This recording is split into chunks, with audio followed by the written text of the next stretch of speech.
Nagbubukas ang pelikula sa isang 7 taong gulang na batang lalaki na nagngangalang Evan na nakatira kasama ang kanyang ina, si Andrea. Ang kanyang ama ay nakakulong sa isang mental hospital at ang kanyang ina ang nagpapalaki sa kanya ng mag-isa. Isang araw, habang hinahatid siya sa paaralan, hinarang si Andrea ng isang mukhang nag-aalalang guro. Pagkatapos ay inilabas niya ang drawing ni Evan na naglalarawan ng isang lalaki na may hawak na kutsilyo sa tabi ng 2 katawan na puno ng dugo. Ang parehong babae ay nabalisa sa larawan, ngunit kapag hinarap niya si Evan tungkol dito, sinabi niya na hindi niya maalala na iginuhit niya ito. Kinabukasan, dinala ng nag-aalalang si Andrea ang kanyang anak sa doktor, kung saan sumailalim ito sa isang malawakang brain scan. Kapag bumalik ang mga resulta ng pagsusuri, ang doktor ay walang nakitang anumang abnormalidad sa kanyang utak. Gayunpaman, iminumungkahi niya na ang batang lalaki ay magtago ng isang talaarawan upang mas matandaan ang mga bagay. Kasunod nito, sinimula ni Evan ang pag-iingat ng isang talaarawan at pag-journal ng kanyang pang-araw-araw na gawain. Isang araw, kasama niya ang kanyang matalik na kaibigan, si Kelly, at ang kanyang nakatatandang kapatid na si Tommy. Habang naglalaro ang mga bata, dumating ang ama ni Kelly na si George at nagtanong kung gusto nilang magbida sa isang pelikulang Robin Hood. Sinabi niya na dapat nilang ilihim ito at hindi maaaring sabihin sa sino man ang tungkol dito. Tuwang-tuwang sumang-ayon ang mga bata, ngunit sa sandaling ito, biglang nawalan ng ulirat si Evan. Nang maglaon ay natagpuan niya ang kanyang sarili sa basement, kasama sila ni Kelly na hubad at kinukunan sila ni George. Walang maalala si Evan sa nangyari at tinanong niya si Kelly tungkol dito, ngunit tila masyado siyang nababalisa upang tumugon. Dahil sa kanyang madalas na blackout, nag-aalala si Andrea at muling nagpakonsulta sa doktor. Ang huli ay tumugon na ito ay maaaring sanhi ng stress na maaaring resulta ng pagkawala ng isang figure ng ama sa kanyang buhay. Pagkatapos ay nagpasya sila na maaaring magandang ideya na hayaan ang bata na bisitahin ang kanyang ama, umaasa na makakatulong ito na mapabuti ang kanyang kondisyon. Sa susunod na eksena, dumating si Evan sa isang mental facility kung saan nakakulong ang kanyang ama na si Jason. Pagkatapos ay dinala siya sa isang silid kung saan naghihintay sa kanya ang kanyang nakaposas na ama. Sa una, mukhang normal si Jason at nagsimulang mag-chat ang dalawa. Gayunpaman, sa lalong madaling panahon si Evan ay nakaranas ng isa pang blackout. Paggising niya, napadpad siya sa sahig habang sinusubukan siyang sakalin ng kanyang ama. Ang mga gwardya ay nagmamadaling pigilan siya at sa panahon ng pakikibaka, tumama ang ulo ni Jason sa sahig at namatay. Ang eksena pagkatapos ay pinutol sa 6 na taon mamaya, kung saan makikita natin ang isang teenager na si Evan na kasama pa rin sina Kelly at Tommy. Nakipagkaibigan din sila sa isa pang lalaki na nagngangalang Lenny. Isang araw, nakakita si Tommy ng isang stick ng dinamita sa basement ng kanyang ama at ipinakita ito sa kanyang mga kaibigan. Nagbibigay ito ng ideya sa 4 na bata at inilagay nila ang stick sa mailbox ng isang malaking mansyon.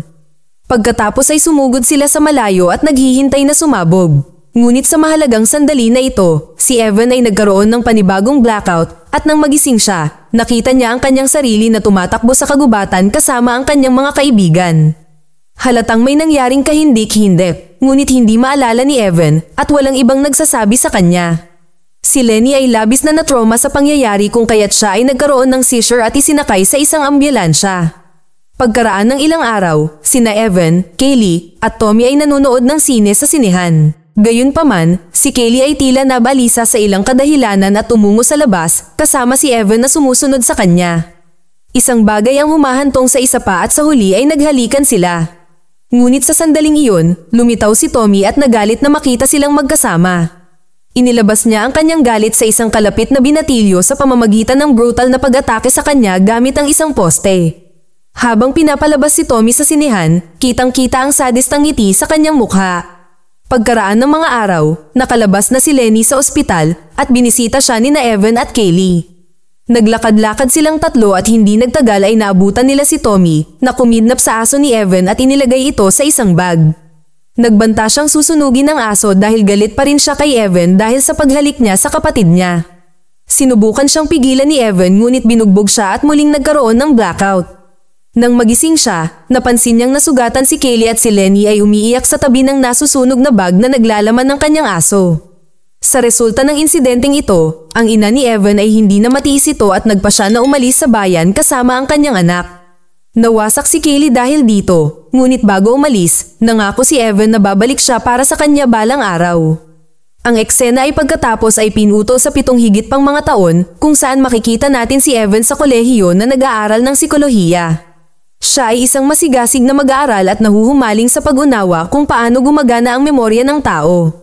Sa loob ng 7 taon ay wala pa siyang nararanasan na blackout, pero ang masaklap ay hindi na niya nakakausap si Kaylee simula noon.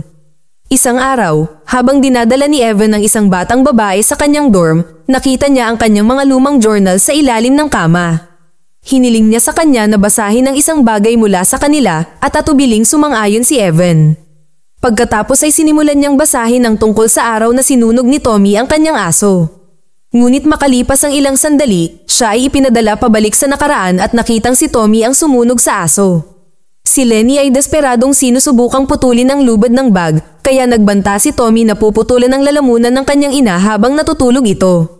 Nagulat si Evan nang makita ito, ngunit bago siya makapag-react, nadala na siya pabalik sa kasalukuyan.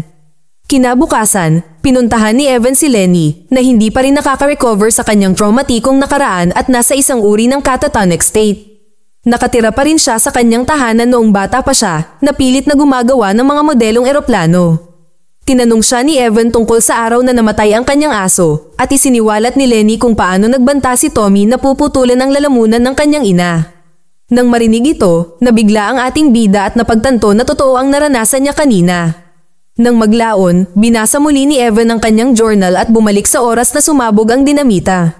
Habang hinihintay nila ang pagsabog, aksidenteng nasunog ni Evan ang kanyang t-shirt gamit ang isang sigarilyo na nag-iwan ng peklat sa kanyang tiyan.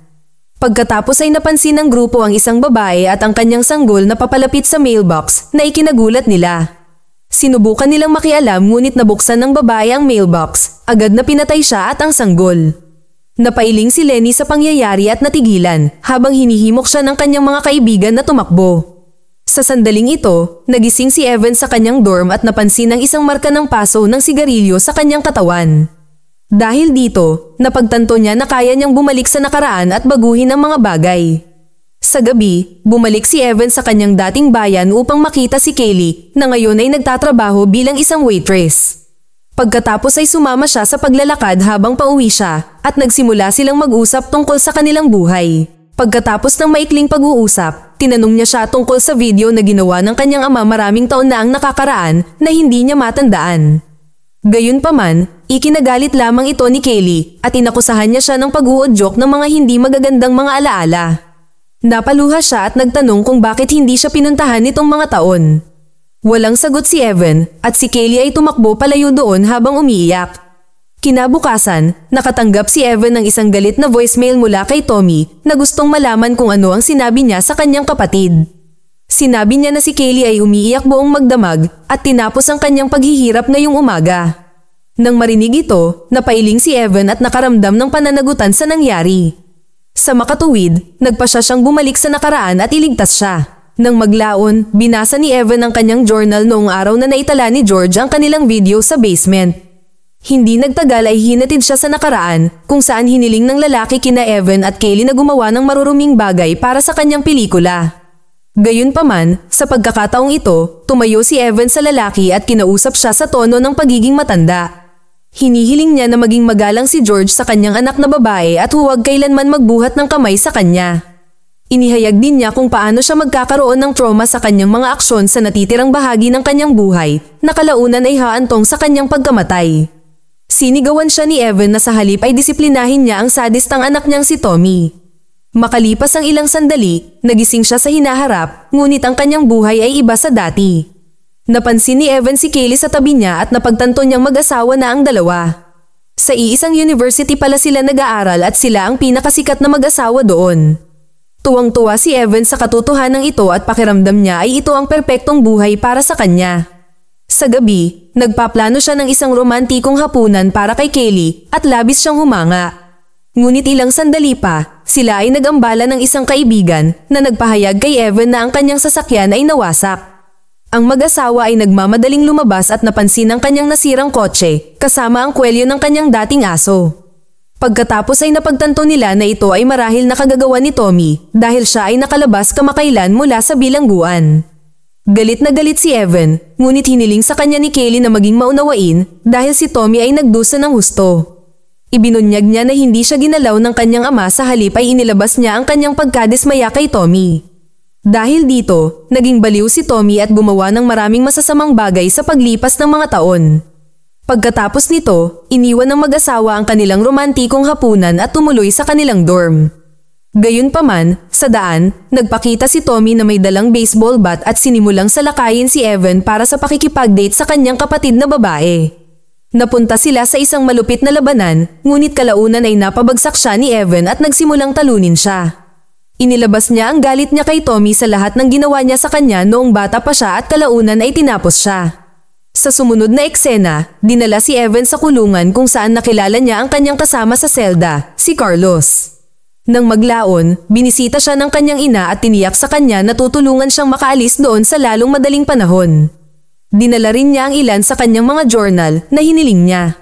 Pagkatapos ay kinuha ni Evan ang mga journal at bumalik sa kanyang selda, umaasang itama ang kanyang mga mali. Ngunit siya ay hindi inaasahang inatake ng ilang mga thug na umagaw sa kanyang mga journal at nagsimulang ipasa ang mga ito sa kanilang sarili. Ang ilang mga gwardya ay namagitan bago lumala ang mga bagay, ngunit nakuha ng mga tulisan ang kanyang mga journal. Kinabukasan, humingi ng tulong ang ating bida kay Carlos sa pagharap sa mga tulisan na sinang-ayunan naman ng huli. Pagkatapos ay nagtungo si Evan sa selda ng mga thug at sinabing handa siyang gawin ang anumang hilingin nila dahil ayaw niyang mamatay. Natutuwa ang mga tulisan na marinig ito at hiniling sa kanya na pasayahin sila. Napaluhod si Evan at parang gagawin niya ito. Ngunit bigla na lang siyang naglabas ng kutsilyo at brutal na sinugatan ang mga ito. Sa sandaling ito, dumating din si Carlos at pinalayas ang mga tulisan bago isara ang selda. Agad na binuksan ni Evan ang kanyang journal at nagsimulang magbasa tungkol sa araw kung kailan namatay ang kanyang aso. Makalipas ang ilang sandali, siya ay dinala sa araw na sila Lenny at Kaylee ay naglalakad sa kakahuyan. Sa pagkakataong ito, inabutan ni Evan si Lenny ng isang tipak at hiniling sa kanya na putulin ang lubid. Hindi maintindihan ni Lenny kung ano ang ibig niyang sabihin dito, ngunit pinanatili pa rin niya ang bagay. Di nagtagal ay naabutan ng grupo si Tommy na malapit ng sunugin ang aso. Ngunit kinumbinsi siya ni Evan na huwag nang ituloy ito at nangako na hindi na siya lalapit sa kanyang kapatid. Nakapagtataka, pumayag ang sadistang bata at binitawan ang aso. Ngunit sa sandaling iyon, nagpakita si Lenny sa likuran niya at inatake siya gamit ang ibinigay ni Evan na humantong sa kanyang katapusan. Mali pala ang pagkakaintindi ng bata sa mga utos ni Evan at inisip na sasalakayin niya ang bully. Naging sanhi ito upang bumalik si Evan sa hinaharap at natagpuan niya ang kanyang sarili sa parehong dorm room tulad ng sa orihinal na timeline. Lumalabas na ang buhay ni Lenny ay lubos na nasira sa katotohanan ito dahil siya ay nakulong sa murang edad. Pagkatapos ay pumunta si Evan upang makita si Kaylee, ngunit natuklasan na siya ay naging isang drug-addicted prostitute pagkatapos ng kamatayan ng kanyang kapatid. Sinasabi niya sa kanya ang lahat tungkol sa iba't ibang timeline at kung gaano siya kasaya sa isa sa mga ito. Ngunit tumanggi siyang maniwala na maaari siyang maging isang mag-aaral sa kolehiyo. Sinabi niya na kung mababago niya ang nakaraan, ililigtas niya ang ina at sanggol na nahuli sa pagsabog. Pagkatapos, nagpasya si Evan na bumalik sa araw ng insidente ng pagsabog. Pipigilan nitong mamatay si Tommy, makulong si Lenny, at matrauma si Kaylee. Pagkatapos, siya ay dumating sa lalong madaling panahon sa nakaraan kung saan sila ay naghihintay para sa pagsabog. Ang babae at ang kanyang sanggol ay lumapit sa mailbox, ngunit sa pagkakataong ito, si Evan ay tumatakbo patungo sa dinamita kasama si Tommy na sumusunod sa kanya. Pagkatapos ay itinulak ni Tommy ang babae at bata sa lupa habang si Evan ay tinamaan ng pagsabog. Pagkaraan ng ilang segundo, bumalik siya sa hinaharap at napagtanto na ang kanyang kasama sa kwarto ay si Lenny, na ngayon ay nakikipag-date kay Kaylee. Ang mas nakakagulat ay ang katotohanan na ang kanyang mga braso ay naputol sa pagsabog. Samantala, naging relihiyoso si Tommy pagkatapos ng lahat ng nangyari at mabuting tao na siya ngayon. Napansin ni Evan na masaya ang lahat sa realidad na ito, kaya nagpasya siyang manatili rito. Nang maglaon, nakipag-usap siya kay Kaylee ng mag-isa at nagtanong kung naisipan niyang makipag-date sa kanya. Siya ay tumugon na siya ay nag-isip tungkol dito dahil siya ang unang taong pinapahalagahan niya. Inihayag din ni Kaylee na nang maghiwalay ang kanyang mga magulang, nagkaroon siya ng opsyon na manatili sa kanyang ina o ama, ngunit dahil gusto niyang maging malapit kay Evan, pinili niya ang kanyang ama. Gayunpaman, nilinaw niya na may relasyon sila ni Lenny ngayon at masaya siya dito. Nang marinig ito, nanlumo si Evan kaya nagpa siya siyang wakasan ang lahat. Sa kalaunan ay sinubukan niyang lunurin ang sarili sa bathtub ngunit nailigtas siya ni Tommy sa takdang panahon. Pagkatapos ng insidente, dinala siya ni Tommy upang makipagkita sa kanyang ina at natuklasan ni Evan na siya ay may matinding sakit na hindi nangyari sa ibang mga timeline. Pagkatapos ay nalaman niya na pagkatapos niyang putulin ang kanyang mga braso, nagsimula siyang manigarilyo, na kalaunan ay humantong sa kanyang kanser sa baga. Labis na nakonsensya si Evan at ipinangako niya sa kanyang ina na aayusin niya ang lahat. Pagkatapos, binasa muli ni Evan ang kanyang journal at bumalik sa oras na ni-record sila ni George sa basement. Hiniling niya sa lalaki na huwag hawakan ang kanyang mga anak at nagbanta rin na isusumbong siya sa mga serbisyo sa pangangalaga ng bata. Pagkatapos ay kinuha ni Evan ang dinamita mula sa basement upang sirain ito. Sinindihan niya ito para pagbantaan si George, ngunit nagawang patumbahin ito ng lalaki sa kanyang kamay. Sa kasamaang palad, kinuha ito ni Kelly at ang cartridge ay sumabog na nagresulta sa kanyang kamatayan. Nang muling bumalik si Evan sa hinaharap, ikinulong siya sa isang psychiatric na institusyon dahil sa pagkamatay ni Kelly. Humihingi siya sa isang doktor ng kanyang mga journal para maiayos niya ang lahat. Gayunpaman, ipinaalam sa kanya ng doktor na ang mga journal ay hindi umiiral at ang mga ito ay nilikha lamang ng kanyang isip bilang tugon sa pagkakasala ng pagpatay kay Kelly. Ibinunyag niya na ang kanyang ama, si Jason, ay dati ring gumagawa ng parehong bagay at nahuhumaling sa mga hindi umiiral na mga album ng larawan. Nang marinig ito, napagtanto ni Evan na ang anumang pag-record mula sa nakaraan ay sapat na upang paganahin ang paglalakbay pabalik.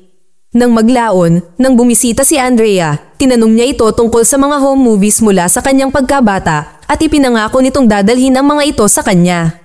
Sa susunod na eksena, si Evan ay gumawa ng desperadong pagtatangka na baguhin ang nakaraan ng isa pang beses at tumungo sa opisina ng doktor. Pagkatapos ay pinaplay niya ang video na dinala sa kanya ng kanyang ina. Makikita sa video na nasa ospital siya bago siya ipanganak. Nasaksihan ito, biglang napagtanto ni Evan, hindi magkakaroon ng magandang kinabukasan ang kanyang mga kaibigan kung patuloy niyang babaguhin ang nakaraan. Sa makatuwid, pagdating niya sa nakaraan, sinakal niya ang kanyang sarili gamit ang kanyang pusod upang mawala siya sa mundo. Ito ay ganap na bumubura sa kanya mula sa timeline at sa wakas ay nagtatapos sa sumpa. Sa huling eksena, isang serye ng mga alaala ang kumikislap sa kanyang harapan habang ang kanyang mga kaibigan at pamilya ay namumuhay ng masayang buhay sa kanyang pagkawala. Lumipat sina Kelly at Tommy kasama ang kanilang ina na pumipigil sa kanilang ama na abusuhin sila at sirain ang kanilang buhay. Hindi na natrauma si Lenny at masaya na siya sa kanyang buhay. Si Andrea din kalaunan ay muling nag-asawa at nagkaanak. Natapos ang pelikula sa pagtatapos ni Tommy sa kolehiyo at ikinasal si Kelly. Mag-subscribe para sa higit pang mga video na tulad nito, i-on ang notification at mag-iwan ng like para matulungan ang aming channel. Salamat sa panunood.